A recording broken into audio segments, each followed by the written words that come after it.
দর্শক দেখছেন এটি নিউজ। বিরতির পর আমি প্রণব আবারও আপনাদেরকে স্বাগত জানাচ্ছি। এই মুহূর্তের সময় হলো আমাদের নিয়মিত আয়োজন হ্যাপেনিং পয়েন্টের।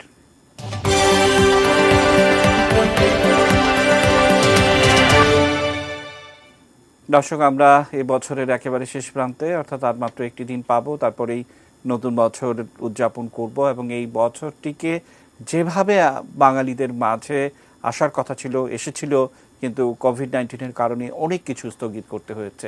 আবারও মনে করিয়ে দিই যে জাতির পিতা বঙ্গবন্ধু শেখ মুজিবুর রহমানের জন্মশতবার্ষিকী এই বছরটি আমরা আগামী বছরে পদার্পণ করব এবং সেই তার সততা, সাহস এবং নিষ্ঠা নিয়ে আমাদের পথ চলা হবে শুরু। এই ধারাবাহিকতায় এই বছরের কি কি চ্যালেঞ্জ আমরা অতিক্রম করতে হয়েছে, সেই কেমন করলো বাংলাদেশ, সেটি আমরা একটু শুনবো। আমরা দুজনকে আমন্ত্রণ জানিয়েছি, পরিচয় করে দিতে চাই। সাবেক এনবিআর এর চেয়ারম্যান, অর্থনীতি বিনিয়োগ বিশ্লেষক, অনেক পরিচয়, জনাব মোশাররফ হোসেন স্যারকে আমরা পেয়েছি বিশেষ দূত, ইউনাইটেড নেশন ভালনারেবল ফোরামের বিশেষ দূত আবুল কালাম আজাদ স্যারকে পেয়েছি। স্যার, আপনাদের দুজনকে স্বাগত। এবং যে কথা বলছিলাম, যে একটা বলে আমরা শুরু করলাম যে আর মাত্র একটি দিন, অর্থাৎ 30 এবং 31 পার হলেই নতুন বছর। আমরা সারাদিন এটি নিউজে এই বছর কি কি চ্যালেঞ্জগুলো পার করতে হয়েছে সেটি দেখলাম। এই চ্যালেঞ্জ পার করে এই মুহূর্তে বাংলাদেশ কোথায়? আমি অনুষ্ঠান শুরু করতে চাই আবুল কালাম আজাদ স্যার আপনাকে দিয়ে। সেই প্রশ্নের উত্তরে আপনি কি বলবেন, যে চ্যালেঞ্জ পার করে এখন আমরা কোথায়? ধন্যবাদ প্রণব। আজকে এটা ভালো আয়োজন করেছেন। বিগত এক বছর কেমনটি গেছে এবং আগামী পথ পরিক্রমা কেমন হবে। বছরটি কিন্তু আমরা শুরু করেছিলাম অনেক আশা নিয়ে, আমরা বঙ্গবন্ধুর জন্মশতবার্ষিকী উদযাপন করব, কিন্তু কোভিড আমাদের এই যাত্রাটা থামিয়ে দিয়েছে। সাময়িক, কিন্তু আমরা অল্প কিছুদিনেই বুঝতে পেরেছি যে আমাদের কোন পথে চলতে হবে মাননীয় প্রধানমন্ত্রীর নেতৃত্বে। ক্লাইমেট ভালনারেবিলিটিটা এবছর বড়। কোভিড তার এটা আউটকাম বলবো, যে সারা বিশ্বব্যাপী একটি কোভিড বিশ্বকে থমকিয়ে দিয়েছে। এটি শুধুমাত্র ইন টার্মস অফ, এটি শুধু শব্দের কথা না, এটি একেবারে সকল ক্ষেত্রে, এটি লেখাপড়া বলেন, বাণিজ্য বলেন, যোগাযোগ বলেন, যাতায়াত বলেন, পর্যটন বলেন, কোন ক্ষেত্র না। এরই সাথে সাথে আবার কিছু কিছু নতুন এরিয়াও ওপেন আপ হয়েছে। এটিও নিশ্চয়ই আজকে আমরা আলোচনায় নিয়ে আসবো, যে এই নতুন ক্ষেত্রগুলোকে কিভাবে কাজে লাগিয়ে সামনের দিকে এগোনো যায়। পাশাপাশি জলবায়ু, এবছর বাংলাদেশে ঘূর্ণিঝড় আমফান, যেটি প্রচন্ড ম্যাগনিটিউডে হানা দিয়েছিল, চারবার বন্যা, আমাদের সামুদ্রিক লোনা পানি, নদী ভাঙন, সব মিলিয়ে বাংলাদেশ এবছর মানে অতিমাত্রায় ভালনারেবিলিটির মধ্যে ছিল। আপনারা জানেন যে আমাদের ইনফরমাল সেক্টরে বিপুল সংখ্যক লোক কাজকর্ম করে। শুধুমাত্র সরকারি কর্মচারী যারা, এ বাদবাকি সবাই in terms of their income নানাভাবে এফেক্টেড হয়েছে। আমরা প্রণোদনা সরকার দেওয়ার চেষ্টা করেছে, কিন্তু এই প্রণোদনা এনাফ কি? কিন্তু এই প্রণোদনা কতখানি জব মার্কেটে প্রভাব বিস্তার করতে পেরেছে সেটি আমাদের ইকোনমিতে আমরা দেখব। আমি যদি ইকোনমিক্যাল টার্মে যাই, তাহলে ধরেন যে আমাদের এই বছর গ্রোথ রেট হওয়ার কথা ছিল 8.2, যেখানে সারা পৃথিবী, বিশেষত সাউথ এশিয়া সহ অন্য দেশগুলো তাদের গ্রোথে অনেক পিছিয়েছে। আমাদের পাশের দেশ ভারত অথবা মালদ্বীপ তো তাদের গ্রোথ -20%, ইন্ডিয়ার growth -9 to 10%, total south east এশিয়াতে এই গ্রোথ হচ্ছে -7-8%। সেখানে আমরা হয়েছি +5.24%। এবং এখন যা প্রজেকশন আছে, সেই প্রজেকশন অনুযায়ী আমরা 2021-এর প্রথম দিকে যে গ্রোথটা প্রজেকশন হবে তাতে অনেক ভালো থাকবে, সেটি 7-এর বেশি। বাট আমরা এক্সপেক্ট করি এটি 8কে ছুঁয়ে যাবে। আর আরেকটা কথা বলে এই দফায় আমি শেষ করবো, সেটা হচ্ছে যে জানেন যে সম্প্রতি এশিয়ান ডেভেলপমেন্ট ব্যাংক এবং IMF দুটোই খুব ভালো প্রজেকশন দিয়েছেন বাংলাদেশ সম্পর্কে।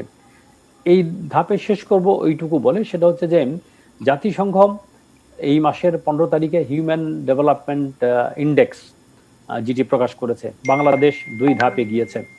বাংলাদেশের অবস্থান 133, ভারতের অবস্থান 131। আমাদের ক্রমাগত এই হিউম্যান ডেভেলপমেন্ট ইন্ডেক্সে আমাদের অগ্রগতি হয়েছে। আপনারা জানবেন যে হিউম্যান ডেভেলপমেন্ট ইন্ডেক্স শুধুমাত্র হিউম্যান ডেভেলপমেন্ট না, এখানে বিনিয়োগ থেকে শুরু করে মানুষের শিক্ষা, গড় আয়ু, তারপরে স্কুলিং, এই সবগুলো জিনিস থাকে।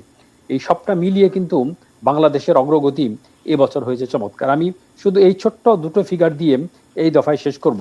সেটি হচ্ছে যে তিনটি বিষয়ে হিউম্যান অ্যাসেট ইন্ডেক্সটা তৈরি হয়। একটা হচ্ছে লাইফ এক্সপিরিয়েন্সি, আরেকটা হচ্ছে স্কুলিং এর ইয়ার, আরেকটা হচ্ছে গ্রস ন্যাশনাল ইনকাম। এটা খেয়াল করে দেখবেন যে 1990 থেকে এই 2020 পর্যন্ত আমাদের গ্রোথ হয়েছে 60.4%। লাইফ এক্সপেক্টেন্সি বেড়েছে 14.4 বছর। ওই সময় ছিল 58 বছর, এখন হয়েছে 72.6 ইয়ার্স। আর স্কুলে যাওয়ার বছর, কয় বছর স্কুলে থাকে, এটি খেয়াল করেন, ছিল 2.8 ইয়ার, মানে 3 বছরের কাছাকাছি, মানে গড় স্কুলে যাওয়া, সেটি ডাবলের বেশি হয়েছে 6.2 ইয়ার্স। এবং আপনার এক্সপেক্টেড ইয়ার অফ স্কুলিং যেটি ছিল 5.6, এটিও প্রায় ডাবলের বেশি, 11.6। এবং জিএনআই পার ক্যাপিটা যেটা 220 ভাগ বেড়েছে এই এই সময়ের মধ্যে। এটি হচ্ছে বাংলাদেশের অগ্রগতি। বাট করোনা আমাদের গতি থামিয়ে দেওয়ার চেষ্টা করেছিল। নিশ্চয় মোশাররফ স্যার সহ আরো কতগুলো ইনফরমেশন আমরা দেব, যাতে করে বোঝা যাবে যে কত দ্রুত আমরা কোভিড আক্রান্ত থেকে ফিরে এসে নর্মাল ইকোনমিক লাইনে যাওয়ার চেষ্টা করছি, এবং আমরা পুরো পৃথিবীতে লাইমলাইটে আছি in terms of our growth and GDP. Thank you. অসংখ্য ধন্যবাদ। মোশাররফ স্যারের কাছে যেতে চাই। স্যার, একদম বছরের শুরুতে অর্থাৎ কোভিড, আপনি নিশ্চয়ই জানেন যে 8ই মার্চ এই 2020 সালে প্রথম আমরা কোভিড রোগী পেলাম, এবং তার ঠিক 3 দিন পর অর্থাৎ 11 মার্চে আমরা ওয়ার্ল্ড ব্যাংকের একটা প্রজেকশন পেলাম যে বিশ্বব্যাপী এই করোনা মহামারী সাউথ এশিয়ায় সব দেশেই ঋণাত্মক প্রবৃদ্ধি হবে, এবং বাংলাদেশে কিছুটা পজিটিভ হলেও হতে পারে, ঠিক এই ধরনের, ঠিক কত হবে সে ধরনের কথাবার্তা নয়। পরবর্তীতে আমরা এশিয়ান ডেভেলপমেন্টের ব্যাংকের একটি প্রক্ষেপণ পেলাম, এবং তারা বললেন যে একমাত্র বাংলাদেশে 2% মতো গ্রোথ হতে পারে, এই ধরনের একটি ব্যাপার। তার পরবর্তীতে আমরা নানাভাবে বাংলাদেশ কিভাবে কত চ্যালেঞ্জ অতিক্রম করেছে, আমার চেয়ে অনেক বেশি ভালো আপনি খোঁজখবর রাখেন, এটা আমি বিশ্বাস করি। কিন্তু বছর শেষে যখন আমরা হিসাব করছি, তখন কিন্তু আমাদের একেবারে 6 অর্থাৎ 6 ছুঁই ছুঁই এমন একটা অবস্থার মধ্যে দিয়ে যাচ্ছে। এবং যেমনটা আজাদ স্যার বলছিলেন যে আগামী বছরে অবশ্যই আমরা 8 ক্রস করব।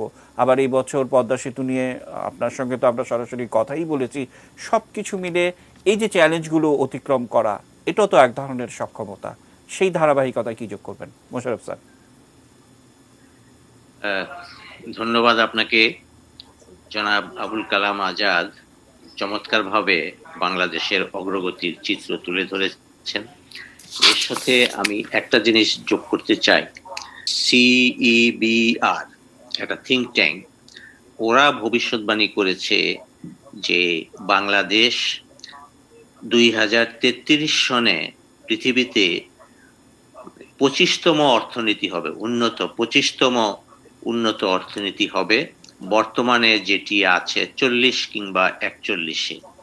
আমাদের বর্তমান জিডিপির আকার হইল 302 বিলিয়ন ইউএস ডলার। এটি তাদের ভবিষ্যৎবাণী অনুযায়ী 855 বিলিয়ন ইউএস ডলার হবে। তার মানে বাংলাদেশ সম্পর্কে সারা বিশ্ব চিন্তা ভাবনা করছে, যেটি আগে অনেকদিন আগেই আমাদেরকে one of the Asian Tigers বলা হতো। তো এই গ্রোথ, এটা সম্ভাবনা দেখা দিচ্ছে এই জন্য যে সারা পৃথিবী কোভিডের কারণে নেগেটিভ গ্রোথ প্রত্যক্ষ করছে, সেখানে বাংলাদেশের গ্রোথ পজিটিভ আছে।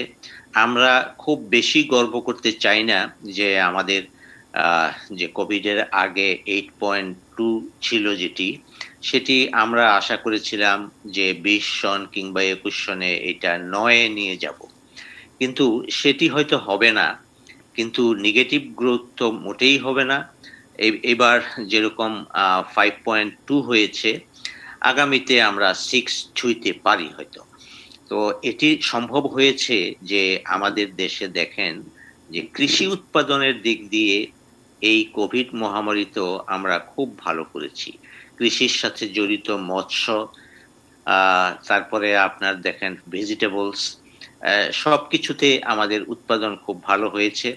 এছাড়া সবচেয়ে বেশি ক্ষতিগ্রস্ত যেগুলি ছিল আপনার এই যে হোটেল, রেস্টুরেন্ট, সার্ভিস সেক্টর, পরিবহন, পর্যটনে কিন্তু অবস্থা ভালো হচ্ছে।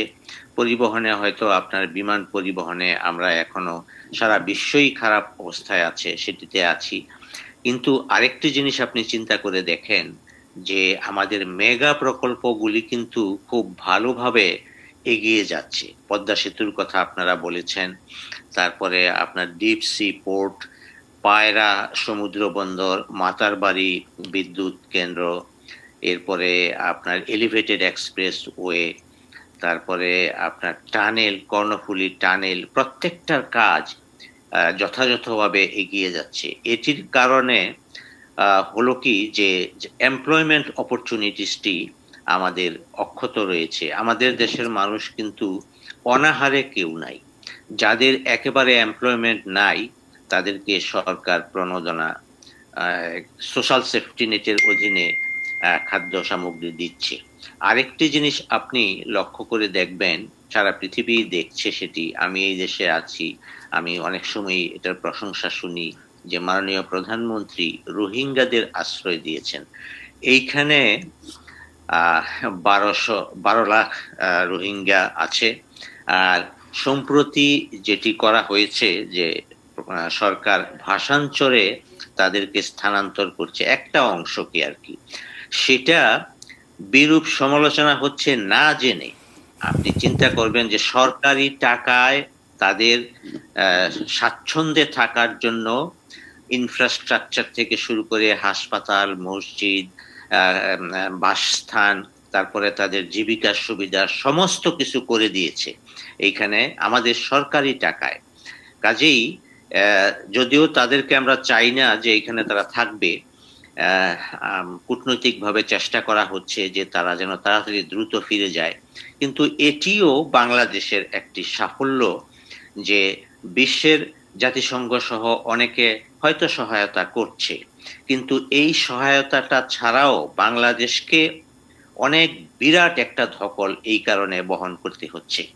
তো আমাদের অর্থনীতির যে চাঙ্গা ভাব, আপনি আরেকটা জিনিস অনেকে না বুঝে আমাদের চিকিৎসা ব্যবস্থার সমালোচনা করে। আমি ইউরোপের একটি দেশে, জার্মানিতে এসে এখন বুঝতে পারছি যে আমাদের চিকিৎসা ব্যবস্থা এবং প্রাথমিকভাবে যেই মানে করোনায় আক্রান্ত হইলে যে শুশ্রূষা কিংবা চিকিৎসাটা শুরু করা হয়, উন্নত দেশগুলিতে কিন্তু সেরকম করা হয় না। এইসব যে দেশে পর্যবেক্ষণই প্রথমে করে এবং এই পর্যবেক্ষণে অনেক সময় অনেকের দ্রুত অ্যাগ্রাভেট করে, যার কারণে এখানে কিন্তু মৃত্যুর হার খুব বেশি। ইউরোপের অন্যান্য দেশের তুলনায় জার্মানি ভালো, কিন্তু জার্মানির চিত্রটা আমি দেই, প্রতিদিন 800-900 লোক মারা যায় এবং 20 থেকে 28,000, 32,000 এইরকম ডেইলি এফেক্টেড হচ্ছে। সেই তুলনায় বাংলাদেশ যথেষ্ট ভালো আছে। কোনোদিনই আমি দেখি না যে এফেক্টেড লোকের সংখ্যা 2,000 ক্রস করে, নিচেই আছে। মৃত্যুর সংখ্যা 30, 20, 22 এই ধরনের ইয়েতে আছে। যাই হোক, এখন মৃত্যু বা এফেক্টেড সেটা আমরা অনেকটা মহান আল্লাহ তাআলার উপরও আমরা আমাদের ইয়ে করতে হবে। তো সব দিক মিলিয়ে আমাদের কিন্তু অবস্থা ভালো। আপনি দেখেন স্যার, আমি আসবো, আমি আজাদ স্যারের কাছে আবারও একটু যেতে চাই। বা আপনি শুরুর দিকে যে থিঙ্ক ট্যাঙ্কের কথা বলছিলেন এবং তাদের ওই প্রতিবেদনের মধ্যে অনেক কিছু বোঝার রয়েছে, যেমনটা তারা বলছিলেন যে বাংলাদেশ হবে 25তম অর্থনীতির দেশ, মানে 15 বছর পরে। তারা হিসেব নিকেশ করে বলছেন যে চীন হবে 1 নম্বর এবং বাংলাদেশ হবে 25, এবং বাংলাদেশের এই সক্ষমতা, কাজ করার মানসিকতা, লিডারশিপের কথা বলা হয়েছে। বাংলাদেশের এই মুহূর্তে যে সমস্ত প্রকল্পগুলো চলমান রয়েছে সেগুলোই শেষ প্রকল্প নয়, পরবর্তীতে নতুন নতুন প্রকল্প থাকবে, এই সক্ষমতাকে কাজে লাগানোর কথাও কিন্তু বলা হয়েছে। আচ্ছা স্যার, আমার একটা প্রশ্ন আছে, এখানে এই প্রতিবেদনের শেষ লাইনটি কিন্তু বলা হয়েছে বাংলাদেশের ফরেন পলিসি নিয়ে বলা হয়েছে যে সবার সঙ্গে ফ্রেন্ডশিপ, এটি আধুনিক বিশ্বে আধুনিক একটা ফরেন পলিসি, অর্থাৎ চীনের সঙ্গে কৌশলগত অবস্থান, ভারত বাংলাদেশের পাশে, সব কিছু মিলে সমন্বয় অনেক সুন্দরভাবে করতে পারলে বাংলাদেশ বিশ্বের বিস্ময় হবে। অসাধারণ একটা প্রতিবেদন, আমার শুরুতেই এটি বলা উচিত ছিল। স্যার, মানে কিভাবে দেখেন? ধন্যবাদ প্রণব। আমাদের যে ফরেন পলিসি, এটা কিন্তু বঙ্গবন্ধুর দেয়া ফরেন পলিসি। সদ্য স্বাধীন দেশ, তিনি কিন্তু একদমে বলে দিলেন যে আমাদের ফরেন পলিসি হচ্ছে সকলের সঙ্গে বন্ধুত্ব, কারোর সঙ্গে শত্রুতা নয়, friendship to all, malice two নান। এই যে মানে মূল কথা, এবং তার থেকে পরবর্তী সময়ে কিছু আমরা ওয়ার্ক প্ল্যান তৈরি করেছি, যেটা লুকিং টুয়ার্ডস ইস্ট। মানে এই দুটো মিলে আমি মনে করি বাংলাদেশের ফরেন পলিসি প্রকৃত অর্থেই আপনি দেখেন যে চায়না, ভারত, ইউএসএ, জাপান সবার সঙ্গে ব্যালেন্স করে, সকলকে সাথে নিয়ে, সকলের জন্য আমরা যখন ইকোনমিক জোনের কথা বলছি, তখন এমন কোনো দেশ নাই পৃথিবীর যেখানে এসে তারা ইনভেস্টমেন্টের জন্য আমাদের কাছে জমি চাইছে না। এটি প্রমাণ করে যে আমাদের ফরেন পলিসি অত্যন্ত চমৎকারভাবে আমাদের এই ডেভেলপমেন্ট ইকোনমিক্সকে সামনের দিকে এগিয়ে নিয়ে গেছে। আপনি খেয়াল করে দেখবেন যে আমাদের ফরেন মিনিস্ট্রি, তাদেরও যে বিভিন্ন উইংগুলো আছে, এবং একই সাথে আমাদের ফরেন মিশনগুলো আছে। এই তো গত 2 সপ্তাহ আগেই ইউকে অথবা নেদারল্যান্ড, এরকম প্রত্যেকটা বড় বড় দেশে তারা কিন্তু আমাদের অ্যাম্বাসেডর, আমাদের হাই কমিশনাররা এরকম ইভেন্টের আয়োজন করছে, যাতে করে ইনভেস্টরদেরকে বাংলাদেশে নিয়ে আসা যায়, ইনভেস্টরদেরকে বাংলাদেশের সঙ্গে পরিচয় করানো যায়। ধরে এখন থেকে এই 10 বছর আগেও এটি খুবই অনুপস্থিত ছিল যে আমাদের ডিপ্লোম্যাটরা এই ডেভেলপমেন্ট ওরিয়েন্টেড কথাবার্তা কাজকর্ম করবেন। আমি যদি আমাদের এই ইকোনমিক ডেভেলপমেন্টকে 3টে আর দিয়ে বলি, একটা আর হচ্ছে আরএমজি, আরেকটা হচ্ছে রেমিটেন্স, এবং আরেকটা হচ্ছে রিজার্ভ। এই 3টা আপনি খেয়াল করে দেখেন যে এই রেমিটেন্স কি ছিল। রেমিটেন্স নেমে গিয়েছিল কোথায়? যেখানে আগস্ট 2019 সালে আমাদের রেমিটেন্স ছিল প্রায় $1.5 বিলিয়ন, এটা এবছর সেটি 36% বেড়েছে। এই করোনার মধ্যে 36% বেড়েছে। আপনি যদি যান আরএমজিতে, যেখানে আরএমজি করোনা প্রথম 7 মাস, ডিসেম্বর থেকে শুরু করে জুলাই পর্যন্ত এটা নেগেটিভ গ্রোথ গেছে। অগাস্টে এসে এখানে গ্রোথ হলো 44%। বিশ্বাস করা যায় এই করোনা চলাকালীন সময়ে 44% আরএমজির গ্রোথ গত বছরের তুলনায়, নট তার আগের মাসের তুলনায়। And third one is the foreign reserve, যেটা গত বছর অক্টোবরে ছিল $32 বিলিয়ন, এটা এই বছর ডিসেম্বরে $42 বিলিয়ন ক্রস করেছে। এই 3টা তো একটা বড় সূচক আমাদের উন্নয়ন, ফরেন পলিসি, আমাদের বহির্বাণিজ্য, এক্সপোর্ট ইম্পোর্ট এগুলোর সঙ্গে মিলিয়ে। আরেকটা জিনিস আমি বলবো, সেটা হচ্ছে যে আপনারা জানেন, একটু আগে আমাদের মোশাররফ হোসেন সাহেব বলছিলেন যে আমাদের উন্নয়ন অগ্রযাত্রায় বিভিন্ন কাজের হিসাব দিচ্ছিলেন। একটা হচ্ছে মাতারবাড়ি পোর্ট। আজকে সকালেই খবর পেলাম যে মাতারবাড়ি যে সি পোর্ট, যেটা ডিপ সি পোর্ট, এই ডিপ সি পোর্টে প্রথম একটা বড় জাহাজ, যেটি আপনার পানামা, যেগুলো বড় জাহাজ নামে খ্যাত, ওই একটা জাহাজের সে যদি মালামাল কম নিয়ে আসছেন, আমাদের যে পরিমাণ মালামাল ছিল সেইটুকু নিয়ে আসছে, বাংলাদেশের জন্য মালামাল নিয়ে আসছে। কিন্তু প্রকৃত অর্থে এই ডিপ সি পোর্টে জাহাজ আসা শুরু হলো। তো এইটি ধরেন যে বাংলাদেশে যদি একটা ডিপ সি পোর্ট হয়, আমরা এই শুধু বাংলাদেশের জন্য না, আমরা আশেপাশে সব অনেকগুলো দেশের জন্য, ইভেন ইন্ডিয়ার যে 7 সিস্টার্স, তাদের ক্যাটার করার জন্য কিন্তু আমরা কোনো খুব ভালো ভূমিকা রাখতে পারবো।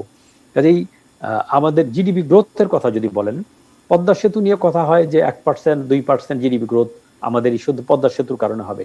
আরো যতগুলো মেগা প্রজেক্ট মোশাররফ হোসেন সাহেব যেগুলোর নাম নিয়েছেন, including nuclear power plant, including this deep sea port, পায়রা ডিপ সি পোর্ট, পায়রার সঙ্গে ঢাকা রেলওয়ে লাইন, এগুলো তো আমরা দেখব। এবং একই সাথে ঢাকার সার্কুলার রুট, যেটি মানে আমাদের শুধু ওয়েস্টার্ন বাইপাসটা আছে, ইস্টার্ন বাইপাস সহ একদম রেল, রোড এবং নৌপথ, এটা ত্রিমাত্রিক পথ হবে ঢাকার চারপাশ দিয়ে। এরকম মেগা প্রজেক্টগুলো আগামী দশকে আমি বিশ্বাস করি বাস্তবায়ন হবে। এবং একটা কথা বলবো, আমি যেটা ক্লাইমেট নিয়ে শুরু করেছিলাম, যে মাননীয় প্রধানমন্ত্রী ডিক্লেয়ার করেছেন যে আগামী দশকটা হবে মুজিব ক্লাইমেট প্রসপারিটি বাহ, ডিকেড। দারুণ। আমরা ক্লাইমেট নিয়ে সবসময় বলি হুম, যে ক্লাইমেট আমাদেরকে ক্ষতি করে দিচ্ছে, ক্লাইমেট আমাদেরকে হুম, বিপর্যস্ত করে দিচ্ছে, কিন্তু কত বোল্ড কথা! সেটা হুম, হচ্ছে ক্লাইমেট প্রসপারিটি প্ল্যান এবং ক্লাইমেট প্রসপারিটি ডিকেড, এবং এটা বঙ্গবন্ধু জাতির পিতা তার নামের সঙ্গে সম্পৃক্ত করে আমরা মানে অন্যের দিকে হাত পাতবো না, করুণা ভিক্ষা করব না। আমরা বঙ্গবন্ধু যেটা বলেছিলেন যে ভিক্ষুক জাতির কোনো সম্মান নাই, মাননীয় প্রধানমন্ত্রী প্রতিনিয়ত যেটা বলেন, আমরা অ্যাগ্রেসিভলি কিন্তু উন্নয়ন স্যার অগ্রযাত্রায় অসংখ্য সামিল ধন্যবাদ। হচ্ছি। স্যার আপনি যখন কথা বলছিলেন তখন আমরা একটা জাহাজের ছবি দেখাচ্ছিলাম। মোশাররফ স্যার, আপনার উদ্দেশ্যে এই ছবিটি দেখাতে চাই, অর্থাৎ যেমনটা বলছিলেন আদা স্যার, যে আজকে আমাদের ডিপ সি পোর্টে সেই পানামার পতাকাবাহী যে জাহাজটি সেটি নোঙর করেছে, মাদার বাড়ির সেইখানে মাদার ভেসেলের যন্ত্রপাতি সবকিছু এসছে। এটি হয়তো অনেকের কাছে একটি জাহাজের ছবি মনে হতে পারে, কিন্তু এটি যে বাংলাদেশের একটি কত বড় সক্ষমতা সেটি নিশ্চয়ই আমরা উপলব্ধি করব। এবং মোশাররফ স্যার, যে প্রতিবেদনটির কথা আপনি বলছিলেন আপনার আগের বক্তব্যে, সেখানে কিন্তু পরিষ্কার বলা আছে যে বাংলাদেশের যে চলমান প্রজেক্টগুলো চলছে, এই প্রজেক্টগুলোই তো শেষ নয়, আরও অনেক বিষয় করার সক্ষমতা, সাহস এবং নেতৃত্বের দূরদর্শিতা, এই শব্দটি কিন্তু আছে। নিশ্চয়ই নতুন বছরে আমরা নেতৃত্বের দৃঢ়তার আরও অনেক কিছু দেখতে পাবো বা জাতি উপহার পাবে। মোশাররফ স্যার কি যুক্ত করবেন? আপনি নেতৃত্বের যে দৃঢ়তা এবং নেতৃত্বের যে গুণাবলীর কথা বলেছেন, মাননীয় প্রধানমন্ত্রী এটি উত্তরাধিকার সূত্রে পেয়েছেন। আমরা যদি লক্ষ্য করি যে স্বাধীনতার প্রথম ৩-৩.৫ বছর বঙ্গবন্ধু যখন জীবিত ছিলেন, পৃথিবীর যে দেশেই উনি যেতেন তাকে কিন্তু আলাদাভাবে সম্মান করা হতো একজন বলিষ্ঠ নেতা হিসাবে। পৃথিবীর বড় বড় যারা আছে সেইখানে যাদের সাথে কথা বলেন সেখানে প্রত্যেকে তাকে আলাদা সম্মান করত, এবং উনি যখন কথা বলতেন তখন দেশপ্রেম এবং এট দি সেম টাইম যে আমাদের যে আত্মমর্যাদা বোধ এটিকে উন্নত রাখতেন। মাননীয় প্রধানমন্ত্রীও কিন্তু তাই করছেন। আমাদের বড় প্রতিবেশী বলেন, আমাদের অন্যান্য বড় সুপার পাওয়ার বলেন, প্রত্যেকের সাথে আমাদের মর্যাদাপূর্ণ সম্পর্ক। আপনি দেখেন প্রথম যখন মাননীয় প্রধানমন্ত্রী ক্ষমতায় আসেন 96-এ, সেই সময়েই কিন্তু গঙ্গার পানি চুক্তি স্বাক্ষরিত হয়েছে। পরবর্তী পর্যায়ে আপনার এই যে দেখেন এই গত মেয়াদে আপনার আমাদের ছিটমহলগুলির যে সমস্যা দীর্ঘদিন ছিল সেটি মাননীয় প্রধানমন্ত্রীর নেতৃত্বে সম্পন্ন হয়েছে।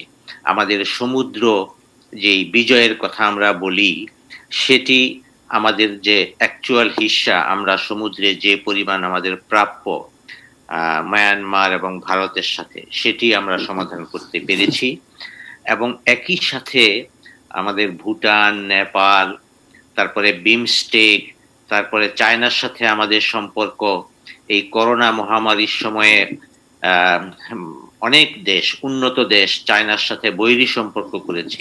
আমরা কিন্তু সেটি করিনি। আমরা প্রত্যেকের সাথে মাননীয় প্রধানমন্ত্রীর নেতৃত্বে আমাদের রিলেশনশিপ খুব ভালো ছিল, এবং আমাদের যারা ডিপ্লোম্যাটস আমরা যারা আছি প্রত্যেকে এই বিষয়গুলি আমরা লক্ষ্য রাখি। আমি কিছুদিন আগে আমি যখন আমার পরিচয়পত্র সাবমিট করি, জার্মানির প্রেসিডেন্ট স্টাইনমেয়ারের সাথে কথা বলে তিনি কিন্তু যেটি আজাদ সাহেব বলতেছিলেন যে ক্লাইমেট চেঞ্জের ব্যাপারে, তিনি 2015 সনে পররাষ্ট্রমন্ত্রী হিসাবে বাংলাদেশে গিয়েছিলেন। তখন উনি বললেন যে মাননীয় প্রধানমন্ত্রী যে ক্লাইমেট চেঞ্জ ট্যাকল করার যে দক্ষতা, সেই কারণেই কিন্তু ওই যে ক্লাইমেট ফান্ড, জাতিসংঘ ক্লাইমেট ফান্ডের তাকে প্রদান করা হয়েছে। আর আরেকটা জিনিস দেখেন যে নতুন প্রকল্প আসার ক্ষেত্রে আমরা কিন্তু স্বপ্ন দেখি না, বাস্তবায়ন করি। ট্রেন পদ্মা সেতু হওয়ার পরে যেসব জায়গায় ট্রেন ছিল না, আমাদের এখনো নাই, এই দক্ষিণ বাংলা থেকে শুরু করে সেগুলির সাথে ঢাকার যোগাযোগ হবে। আমরা চট্টগ্রাম পার হয়ে কক্সবাজার এবং টেকনাফের সাথে ট্রেন সংযোগ হবে, এবং ঢাকার সাথে আপনি দেখেন অলরেডি প্রকল্প নেওয়া হচ্ছে বুলেট ট্রেন, ঢাকা চট্টগ্রাম সংযুক্ত হবে। তো এগুলি কিন্তু সরকার সাহস করে নিচ্ছে, এবং নিচ্ছে কেন? যে আমাদের সামর্থ্য আমরা প্রমাণ করতে পেরেছি। বাহ। আমরা নিজের টাকায় এখন অর্থায়ন করি আমাদের বড় বড় প্রকল্প, পদ্মা সেতুর হুম, মতো প্রকল্প, হুম, এবং এক সময় বাংলাদেশের যে ক্রমান্বয়ে সে স্বাধীনতার পর প্রায় 88% পর্যন্ত ফরেন এইড নিতে হইতো আমাদের বাজেটের। এরপরে এটি কমতে কমতে এখন 2.5% নেমেছে। অর্থাৎ বাকিটা সবই আমরা আমাদের নিজস্ব অর্থায়নে করে থাকি। তো এই যে সামর্থ্য আমরা প্রমাণ করতে পেরেছি, সেই কারণেই কিন্তু আমাদের যে অগ্রযাত্রা এটা বিশ্বাসযোগ্য হয়েছে সারা পৃথিবীতে, এবং আমরা সেটি বাস্তবায়ন করতে পারছি। অনেক সময় দেখা যায় যে নেতৃত্ব যদি বলিষ্ঠ না থাকে, সাহসী না থাকে, তাহলে বড় প্রকল্প নিতে অনেকে দ্বিধা করে। কিন্তু আমাদের ক্ষেত্রে সেটি কিন্তু হয়নি। আমাদের আরেকটা জিনিস হবে যে আপনার, যেহেতু আমাদের জায়গা কম, পরবর্তী পর্যায়ে ঢাকা চট্টগ্রাম কিন্তু সম্পূর্ণটাই এলিভেটেড এক্সপ্রেস ওয়ে হবে। এটা অতিরিক্ত হবে, বর্তমানে যে 4 লেন সেটির অতিরিক্ত। আপনি কিছুদিন আগেই শুনেছেন যে প্রকল্প পাস হচ্ছে ঢাকা সিলেট 4 লেন যে রাস্তা, সেটি শুরু হয়ে যাবে, এবং সেখানে আপনার এশিয়ান ডেভেলপমেন্ট ব্যাংকের সহায়তা তো থাকবেই, বাংলাদেশের একটা বিরাট সহায়তা থাকবে। আরেকটা জিনিস লক্ষ্য করেন, আমাদের ফরেন পলিসি এবং আমাদের সাহসের কারণে বর্তমানে সকল ডেভেলপমেন্ট পার্টনার্স আমাদের উপর বিশ্বস্ত হয়ে, মানে আমাদের প্রশংসা করে আমাদেরকে কিন্তু তাদের সহায়তার পরিমাণ অনেক বাড়িয়ে দিচ্ছে। হুম। পদ্মা সেতুর থেকে সরে গেছে, কিন্তু এর পরেই সাথে সাথে জাপান $7.2 বিলিয়ন নিয়ে কিন্তু মেট্রো রেলে চলে এসেছিল। একইভাবে ওই এক বছরের মধ্যেই বিশ্বব্যাংক $6 বিলিয়ন ডিক্লেয়ার করেছিল। এখন কিন্তু আমরা যদি ফরেন এইড চাই বড় বড় প্রকল্পের জন্য, সেগুলি কিন্তু দিতে জি। প্রস্তুত রয়েছে। এটির স্যার স্যার একমাত্র স্যার কারণ, আজ একদমই হাতে সময় নেই, থামাতেই হচ্ছে। আমাদেরকে সময় দেওয়ার জন্য আবারও আপনাদের প্রত্যেককে শুভেচ্ছা এবং অভিনন্দন। এই ছিল আমাদের আজকের আয়োজন, এবং প্রত্যেককে শুভেচ্ছা অভিনন্দন জানিয়ে শেষ করছি। চোখ রাখুন 18 নিউজের পর্দায়।